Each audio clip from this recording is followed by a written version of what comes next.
Nasa balat daw ang sustansya. Hello, what's up guys?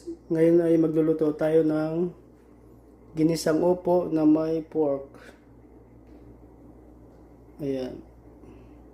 Maglagay na tayo ng mantika.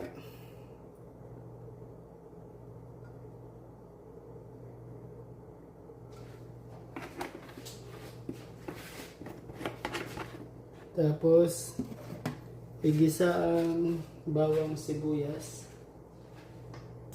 Painitin muna natin. Hirap talaga pag wala si misis. Wala magluluto.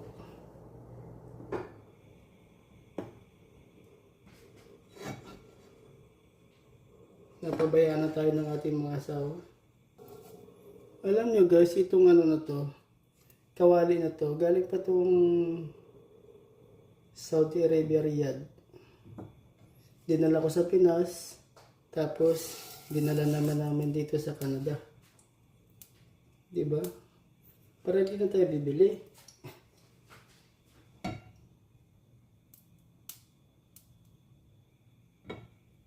Ang dami ko yata mantika.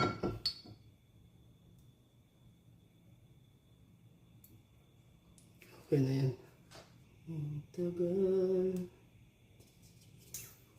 Tagal mong bumalik.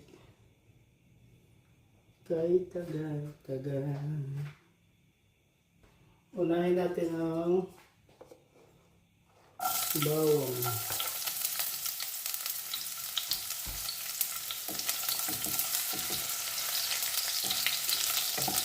Ipa-brown natin.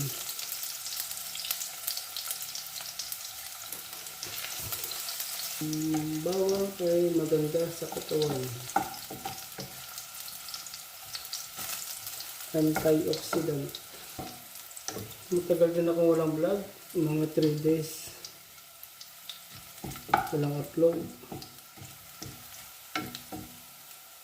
Kaya na brown na. Sunod naman natin ang bawang. Bawang. Sibuyas pala.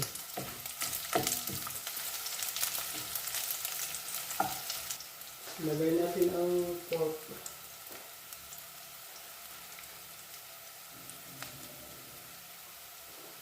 Lagay natin ang pork.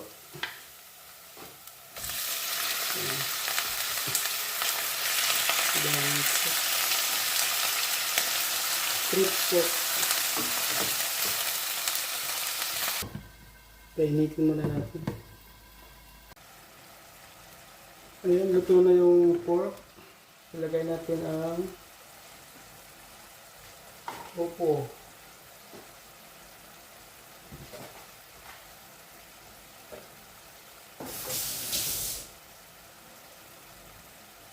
Lagay natin ang upo, yung mabait na gulay.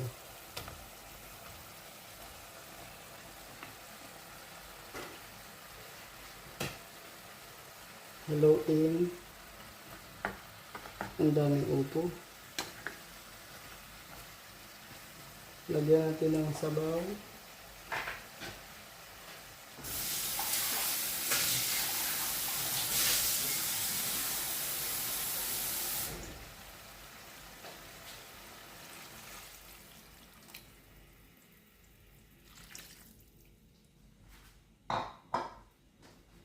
Sabaw para mahigop. Pakuluin muna natin. Lagyan na natin ang asin para habang pinapakulo maglasa na. Tsaka ginisa mix dahil wag lang madix ka, ginisa mix na lang.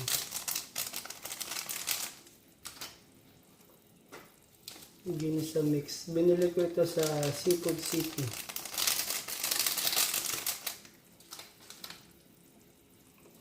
Tapos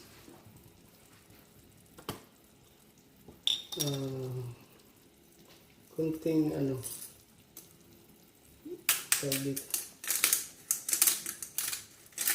tawag dito pepper, kunting pepper. Haluin. Ang dami kong sabaw. Ilagay na natin ang sotanghon.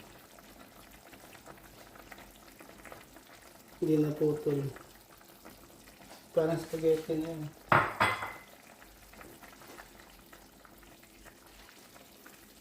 Parang kulang yung sotanghon. Parang kulang yung sotanghon. Tagdagan natin.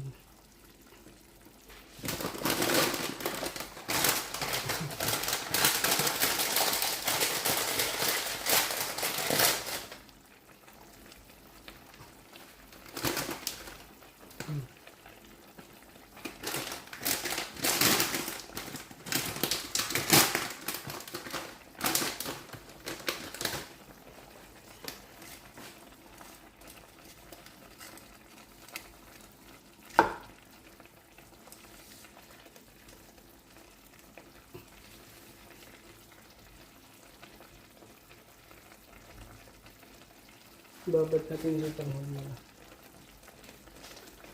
Babad yung sotanghon para malambot. Yan na guys, luto na yung ating ginisang upo na may pork saka may sotanghon.